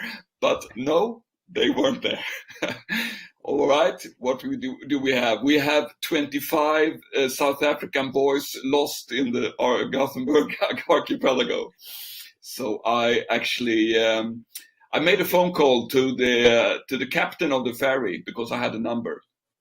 And yes, he said they left on the first island. They were supposed to get off on the second, so they so they were on the first island. And eventually, put them on the boat and get them here. Yeah, so we did. So we they got there. Well, I can't agree more with George than saying that the boys made South Africa proud. It's just amazing the way they behave and the way I thought they would be a little bit shy maybe when they came there, and there are lots of new people meeting, seeing new things, but you know they like George said they made interviews on Swedish radio, doing it naturally like anything. They've done it all their lives, and they all the singing. You know, they sang, and this island, the people on the island, took them to their hearts. Really, they nowadays I can't go anywhere on the island without people speaking about Kusasa. Are they coming back? Are they coming back? Oh, nice boys! Say hello to the boys. They were just fantastic role models, really. I don't know where they got it from, but it's fantastic. Absolutely incredible. I'll tell you what, second day we got there, might have been second or third day, we got to Gothia main town. Now it's time to go to the big tournament. So all the teams gather for the opening ceremony at, obviously, is I'm not sure, is that Gothenburg Stadium? Where we were, I can't remember if it's the tournaments. So it's a big stadium, like 50,000 seater, madness, absolute madness, mayhem, organized. But we get there, every team, talls. I mean, listen, by the way, the Swedish people at the age of like 2 years old are 6'3". I'm 5'11", 178 centimeters. The under 18 girls teams from Sweden were towering over me. Everyone's 6'8". And, but as we got into the town square, then our boys really did their thing and they start singing. America, Sweden. I remember the Dutch girls clamoring to our team after it was so still. It was almost like an earthquake had erupted as our boys entered, and everybody gathered from around the world to join our team. There was something special about it. I was so proud in that moment, and just incredible. Once again, they don't understand the language that the boys are singing in, but you know, the vibe, the connection of blonde 6'5" and our tiny guys, you know, it transcends all of that. It doesn't matter. We're human beings. And there's you know, what we call Ubuntu, the essence of humanity that transcends it all. And it was a really emotional moment for me, seeing that sort of connection that doesn't need language, you know, it's an international language. You're over there, you're human, I'm human. And our boys really, you know, lifting the mood of these people from different economic backgrounds, and just phenomenal for me with the boys. So, you know, gentlemen, it's been incredible for me to watch this journey, and you guys have been so gracious with your time. Thank you so much, because you're both really busy guys, and I really respect you for coming on. I kind of want to chat a little bit about, for you, you know, we were lucky to make the film, obviously, but please, could you tell us, what are your hopes and dreams? Jens, let me start with you, and George, I'll let you have the last word on this one. Jens, I know you've been involved, and you tell stories from around the world, and you've seen every type of story. But for you, I hope the connection is as special for you as it was for us. By the way, huge deal for me meeting Jens, especially because he's really humble. And then I started asking him some questions about some stuff, and the way he spoke about the Olympics, it was like talking about brushing teeth. You know, it was like, oh yeah, you know, covered so and so, and yeah, Usain Bolt. I was like, excuse me, go back to that. But you're such a cool character. And to me, Jens, I'd like to know, what would you like to see? What do you hope for the next 5-10 years? What do you hope the Kusasa Stars can develop towards becoming? Yeah, I would like to start just saying that this amazing film that Shane and you have done, I just hope that a lot of people can see it all over the world, because to me it's really shows what football and what Gothia Cup is all about. I tell you, I had a letter from Mr. Anderson, Dennis Anderson, who's the Secretary General of Gothia, and he's seen the film, and he told me that this is the film that he always wanted someone to make about Gothia, because he, who has been involved from the beginning, thinks that this film shows what it's all about, bringing kids from all over the world to Gothenburg to play football and to meet. And I think that's just a big credit to the film crew and Shane and everybody who's done that. But what do I hope? What my hopes for Kusasa? Yeah, I think we just want to go on. I don't think maybe we shouldn't turn. This shouldn't be too big, if you understand what I mean. I mean, this is sure. We just go on and try to do what we've done so far. Maybe if we could get the girls here to play, that would be an amazing achievement, because I think that could really help the girls develop their game in South Africa, create a lot of interest, probably. And I also hope that we can bring some of the boys who's already been here to the tournament. Maybe we could get them to come back and maybe play practice with a Swedish or an English club at some time, just to make them see that there are chances, that there are possibilities for you if you work hard, if you stay out of trouble, if you work hard at school. Things will happen. Good things will happen. Good things are coming. George, your thoughts. I mean, your heart is obviously in it as much as Jens's. For you, I mean, I kind of like what Jens is saying: is keep it small, keep it consistent. You know, as it's been now, everybody can rely on you guys. But George, I'd love to hear where you are at the moment in terms of your thoughts of what Kusasa is right now, and kind of, I know, listen, you're a methodical guy, is what would you like to see as a progress over the next 1 or 2 years, just internally with you guys? I don't think there's more expectation from my side in terms of what you must do, but for you, what are your aims and ambitions with Kusasa? Yeah, I think maintaining what we've done over the next couple of years, certainly.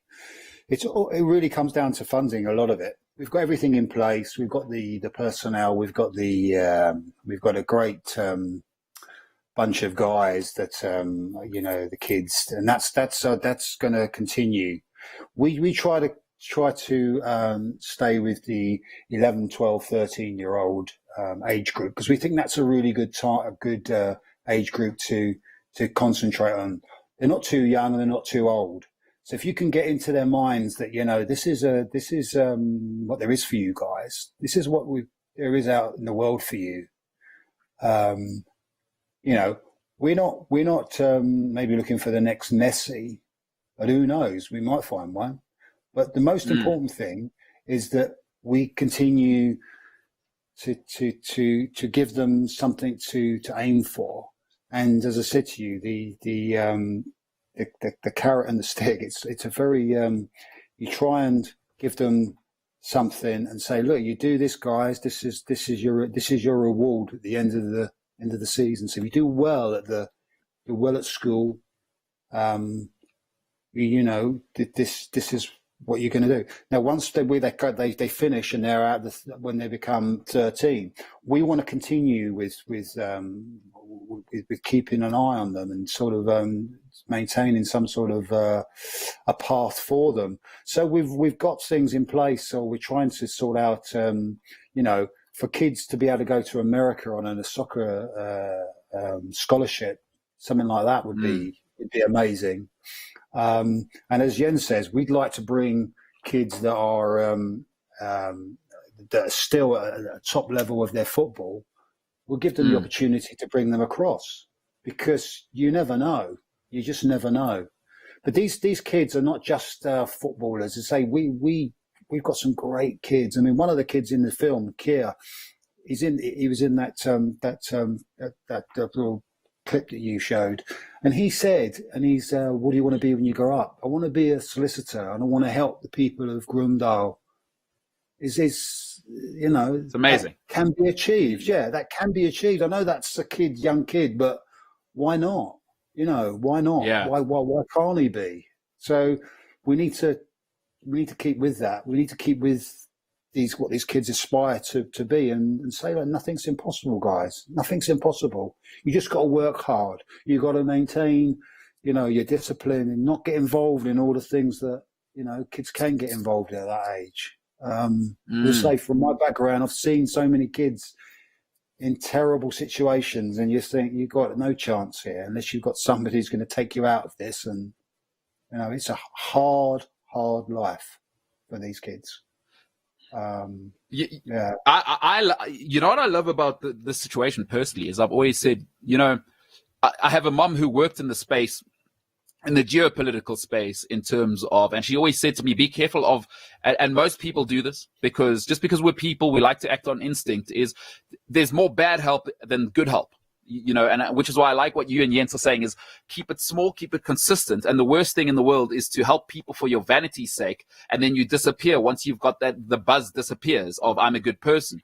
And what I love about what you're saying is that, you don't know what taking a child from Groendal and just showing them, because most of those kids, I have to be honest, I know what that world looks like, because most of my family is that world.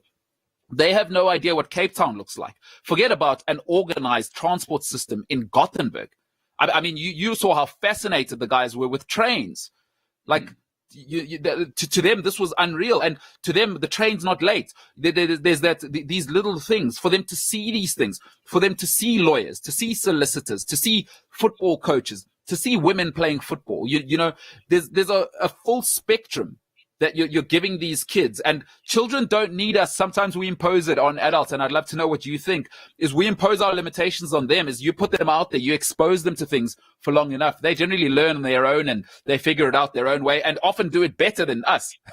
Because it's just a new time. They've fresh eyes, always do it better. And I love that you are consistent. And for me, I celebrate that. I know the purge of my people, and the story is true to me, is single motherhood. And for you, you're creating a positive bond between young men and another man. And that's a game changer. I mean, you may not realize it, but that is a game changer. And this country needs it for more. And if you can just do it for two of the guys. For me, I've always said, look, the world's a tough place, and they are in a brutal circumstance. If two guys come out, get their high school certification, and are able to finish university, just two of you've already worked with 75. If two of them go on to achieve a degree, and I know it's bitterly brutal maybe on your side, because you guys are such emotional people, but two out of the 1,000, 10,000, I don't care if it's 1 million. If two of them go on to be solicitors, to be engineers, to be what they want to be, for me, it's just my opinion, your work would be done. And just exposing people is already your work's done for me. So I want to thank you as a South African. The story is so close to my heart, gentlemen, and I'm eternally grateful. And I mean, I didn't belong. I was so fortunate. I didn't belong on this trip, and it changed my life. It really changed my life to see what you're creating for you. That there is a vacuum, and I'm eternally grateful. There is nothing that I could ever do for either of you and Magnus and Dumisa and Rasta. There's nothing I can do to pay those guys back and you guys back for what you're doing for these young kids. And I just wanted to finish off on that note that I am eternally grateful, and thank you, and long live. Aluta continua, as they say. Yeah. But look, Mabuelo, you were fantastic when you were with us in Sweden. I told you that, and I'm really pleased that we've been able to keep in contact, because you're a great guy. You do a good job here. You support Chelsea. They're in the Champions League this year, I remember. Well, No they one's just perfect. snuck in, didn't they? They just snuck in. We That's did. right. Yeah. No, you're a great guy, and you gave us an extra sort of with the boys and that extra connection with the boys. You're a guy that's played football at a very high level. You can speak the lingo with the boys as well. So I think you were a role model as well for them. You certainly they would look up to you, and I know some of the boys would be looking at this tonight or watching this, and you're a success story yourself. So you're absolutely right about the two kids. If you get two out of, you've done your job, haven't you? And you've affected lots of others as well. You've affected lots of others as well that might not become lawyers, but they as I said to Jens, as we spoke earlier, we're looking at the role models of the future. So these boys are going to be the role models for kids that are coming in behind them. So if we can keep this going, and we have got someone that goes to America or comes to England and plays, I don't know, there's going to be other kids that are going to come through on this. The Kasasa kids that are going to come through, and they're going to look up at. So who knows? Who knows what's going to happen? No. Yeah. Hey. Oh, I agree. I mean, I think we are very fortunate as well. I'm fortunate. George is fortunate to be able to work with these kids and to meet everyone down in South Africa, to meet you, Mbolelo, and meet Rastan Dumisa and all these fantastic people who are putting their lives into the boys' future. It's very inspirational, I must say, to be able to do something like this. It's really it's not for just for them. It's for yourself as well. It makes you feel good. Totally agree. No, that's amazing. So true. Everybody that gets involved in this, everybody gets something out of it. It's like, everybody. It's not just the boys. It's we, and Jim, Alan, the guys that were with us in Sweden. They want to be involved all the time. We will have Magnus on here. We will try and organize the coaches. I mean, this isn't the end. It's only the beginning in terms of Kusasa guests. I'm looking forward to introducing people to Magnus because he is an electric factory. So, and he's just great. That energy must be shared. And he's such a kind human being. Kindness is something I've always admired. And he's so kind, that Magnus, just an incredible guy. And he fits into your team so well. He's such a fire starter. Nothing's impossible with him, and I absolutely love him. So, gentlemen, before I let you go, do you have time for questions quickly? One or two questions. I know I've already kept you for a feature-length, film length. So, Dave, won't you give us some questions, and then we'll let these fine gentlemen out of here. JPZ says, the world needs more people like this and fewer people like the Kardashians. How can a person support the Kusasa cause? We have a website. We have a GoFundMe page, which I think, Mabella, you said that's on the site. Yeah. Because we didn't go to Gothia, we felt we needed to put something back into the community, and we've tried to raise money for masks, and we've also been giving 36 families within the community food parcels each month.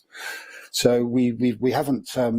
We felt as though that we needed to do something, and we had raised some money for Gothia, so that's what we've done. So you can see us on Facebook, you can see us on all the different places. You can contact me direct. The most important thing, like I said, we've got everything in place. The funding is massive for us. Massive. If we get our money, then we can continue to do this. So. And what is the preferred channel of funding, George? Is that on the GoFundMe? Because that will put in the description. But is that the preferred model of funding? People put it into the GoFundMe account. Yeah, I think if they look at that, they'll see that we're raising money for masks on that. So that's that side. But it's safe. If they want to contact me direct, then it's We'll put that in the description about that. Yeah, I think so. We'll talk about it, and I'll put all the details, all the contact details in the description. Yeah. All right. Okay. Super. Hank Dean says, with the COVID cancellation, how did the kids deal with not going to what must have been a life dream for them? I can do with this, you want, because I had to deal with this, because when I was in South Africa in March, it was obvious that this was going to happen. So I think really, because we've got WhatsApp pages and, for groups, for the parents, for the kids, I get more texts from South Africa than I do from the UK. And, what we've said is basically everything's in place. You've all got your passports. The same teams will be going next year. So in some ways, we've got another year out of them for their schooling. So, this is one of the things we say. If you don't do well at school, they give me their school reports. Then, if you do well at school, you come. If you don't, you need to buck up, because if at the end of the day, the teacher says you can't go, you're not going to be going. But of course, that's a big threat to give a kid, but it sometimes works because you don't get nothing. You don't get something for nothing. You have to put some work in. So we've got another year out of them, to be fair. George, I love what you're saying there. It's disappointing for them. Yeah. And I mean, rough, huh? And you know why it was even more disappointing? Because I was telling them what was happening in the UK, and I said, this is not good, guys. So even Razda and Denisa, they had no real idea until it actually starts affecting you. You think, it's not going to come here, it'll be fine. But then, of course, I know South Africa's had it very, very hard, very hard. Brutal. So I think the kids now, yeah.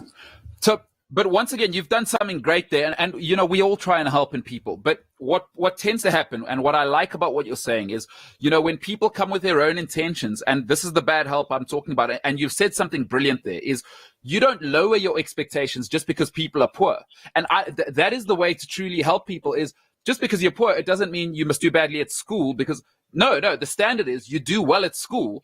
And there are well-to-do people who sometimes look at people with a bit of a, oh dear, woe is me. Like, no, if you're going to help somebody, you keep the standards up, right? The expectations set the bar. And I love that you do that for people, because you keep it real. You're treating them. Now that's equality, right? You're not mucking about. Guys, this is real. And those benefits are going to be forever, George. And I love that you're so interested in the human side as well as the football side. And kudos for that. Dave, what you got for us there? The Rig says, does sport really transcend class, though? Would underprivileged kids be seen in top-level sport without the help of people like you guys? Jens, I'd like you to take that one on, and then, George, I'll let you have it. So, can I have the question again? I didn't really, I couldn't see it. Really. Sure, and it's okay. I'll read it for you. The Rig says, does sport really transcend class, though? Would underprivileged kids be seen in top-level sport without the help of people like you two guys and Rasta and Dubisa? But in this case, we're talking about you guys. So it really is, we say sport transcends class, but it needs sort of men at the wheel like yourselves, perhaps, to lift people out of the doldrums to the platform. I can answer that first if you want, actually, because I know exactly what. Do you want me to answer? Please, yes. Yeah. Now, the underprivileged kids, for certain, have got more of a hunger. There's no doubt about that. Would they, without our help? Probably in South Africa, it's because it's very difficult. Now, I'll give you an example. We've got 6 kiddies that are in our under our Kasasa Stars. They range from 12 to 15. 6 of them are at the soccer academy at Stellenbosch FC Football Club, which is probably about half an hour's drive from Franschhoek. Now, Stellenbosch Academy, as you all will know, is a very good level of football. The boys would not be there if it wasn't for us, because the transport from Franschhoek to Stellenbosch, they wouldn't be able to afford to pay for the taxi. So we've had discussions with the sporting director, and he said we can't take French kids because we can't they can't come for training. They train 3 times a week. They play on a Saturday, so 4 different journeys backwards and forwards. Yeah. So no, you're probably right in some ways. Certainly in this example, because these boys now are playing at a very high level, or at the best level, and they probably would not be able to do it without us. I hope that answers the Needs question. people like you. Yeah. And Jens, I mean, no, go ahead. Go ahead, George. No. Sorry. Go on. Jens, I mean, it also exists. People tend to think of Sweden as sort of some utopia where there's absolutely nothing wrong. And we know that no country in the world has that. You know, you look at a figure like, so an area like Malmo where you live, you'll know that area has what it has, right? Is what would you say maybe in the Swedish and European context is there is an element of, I mean, classism is a multifaceted thing. This isn't a philosophy show, but it's generally when we think class, we think money, but there's also location. Certain people, if you believe you're a certain class, no matter how much money you have, you tend to live in a certain place, and that tends to come with certain problems. So in Sweden, let's say if I'm born in Malmo, am I more likely to be seen than a guy who lives in Gothenburg, or is it the other way around, or of course in Stockholm? I always thought that there's equality when it comes that every child has a chance to develop themselves in this country. But you know, it's changing. I think it's you get a lot of underprivileged people in this country as well now.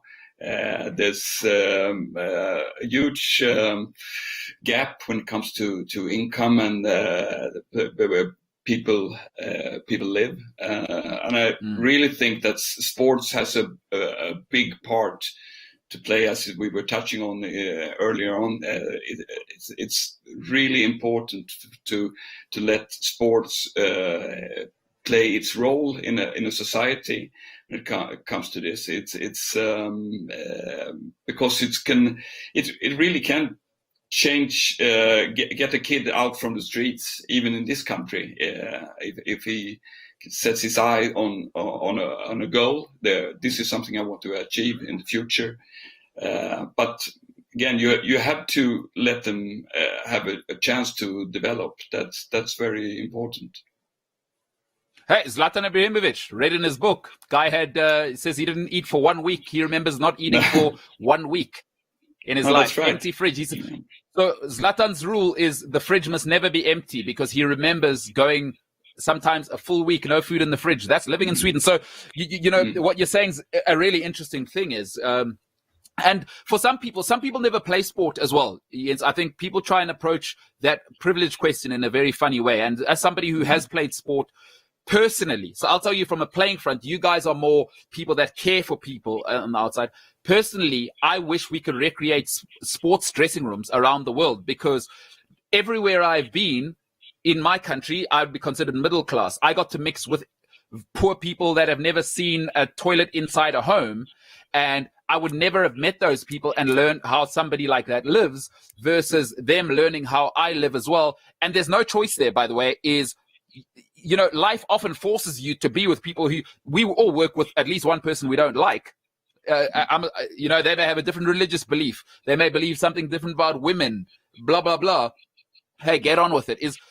I just wish sports dressing rooms could be recreated around the world. Is you don't always get your own way, and you have to cooperate.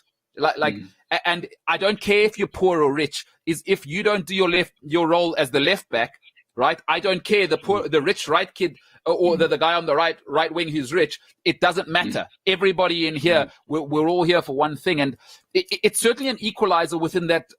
People always say what a microcosm of it. So for me, I would say undoubtedly at the most important level, it transcends class, because once you get into the dressing room, actually no one cares if you want to win. Do you want to work hard? Are you going to be on time? Are you going to listen to the coach? That's all we care about. And It's a very interesting question. Yeah. Well said. Something Well about said. that. Yeah, something about Yeah, that. go ahead, George. Is the guy who's in charge of the academy, Jose at Stellenbosch, is a very good guy. He's a Brazilian fella, and he said to me, because he was showing me we were watching the game. I think it was under 12s, under 14s, and he said that guy there, his parents are multi-millionaires, and he's playing with a guy. He's from a shack, and they're on the same level on that pitch. Yeah, and that's so true. That really, when you come onto a football pitch and in the dressing room and everything, you've all got to do your job. And those two guys would never probably have met. Absolutely. Without football. Oh, I mean, hey, I met some Brazilian guys when I was playing in Russia. I didn't even know that spectrum of life existed, the way they lived. Memories I will take forever. You meet somebody from a different continent. They look at food differently. They look at, their relationship with women and men are different. Aggression is different. They see aggression as the normal way. Like it's just sports dressing rooms. I don't know how we could do it. I just wish they could be everywhere. Somehow just take that mentality of, hey, no one cares how rich your parents are. Get on with it here. We're all here to, but hey, maybe idealistic, maybe not for everyone, but I love sports dressing rooms. So perhaps I'm biased. Dave, should we take one more question? We're about to get into Titanic length interviews here, and these are important people. Hank Dean says, come on, guys, can you give us a rendition of your... no, this is really testing your metal, guys. No, but you can. Well, you know those songs. When he says guys, it doesn't say us two, it means three all together. Yeah. Hank, I'm a big time journalist now, and I can't be seen doing that because I need... Jens doesn't know it. Jens doesn't know it, but I'm actually being lined up to take his job for the next Olympics. He doesn't know it yet. Oh, sorry, yeah. Jens. Jens. Well, I'll start, but I cheat. I will cheat because this is actually from the radio interview that the boys gave to the Swedish radio, and it's so funny because this is a chant which was. A song which was sung by a famous Swedish football player in the 1950s for the World Cup in Sweden. And it goes like this. Vi hänger med av någon anledning så gör vi faktiskt det. So, and actually the boys sang that song in Swedish radio. The piece starts with this song. So that's from me. That's the Swedish one. They sang that everywhere for a while, by the way. When they ate like 10 pieces of cake in the one restaurant, that was the one song. So I like that. Hey, Hank Dean, you got that one. I think. Listen, once we get us singing, I think that is the way to end it. So this won't be the last time you'll see these faces, ladies and gentlemen. And I just thought this was a great gateway into Kusasa. I think we'll have a relationship as a media partner for eternity with Kusasa. So, as I say, I look forward to bringing Jim on. So, Jim, another one, a geezer, absolute quality, by the way. If you've lived in London and you understand a bit of Cockney slang, some of my favorite people down in Essex. I used to love going to Essex and having a great time. But the Cockney slang, Cockney rhyming slang, for those who don't know what that is, it's just the best. Mabuelo, we can bring one of the boys on here as well. Mabuelo. Absolutely. Bring one of the boys. Let them. One of the boys, the coaches. Be amazing. Absolutely.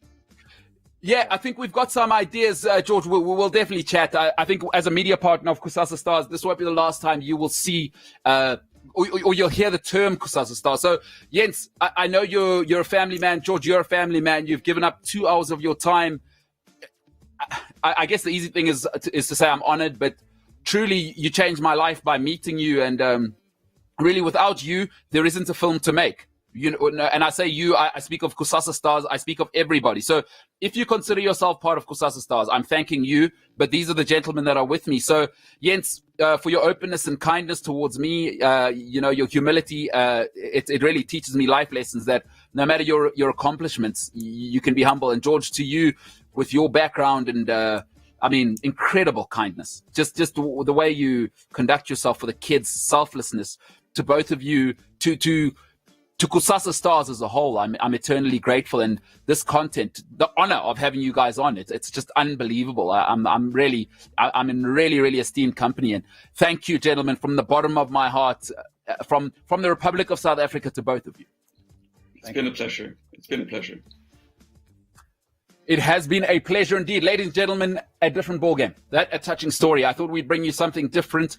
It means something to me. I think that's important. That's how I like to operate my life, does it mean anything to me? And those two gentlemen mean an incredible amount to me because, number one, they gave me the opportunity of a lifetime. I should never have been there. I don't belong on the same echelon as them, as the filmmakers. The team was unbelievable, world class. And I was an assistant, and I was just too happy to be there. Absolutely honored to be there. Ladies and gentlemen, Kusasa Stars, all descriptions will be it'll be all below.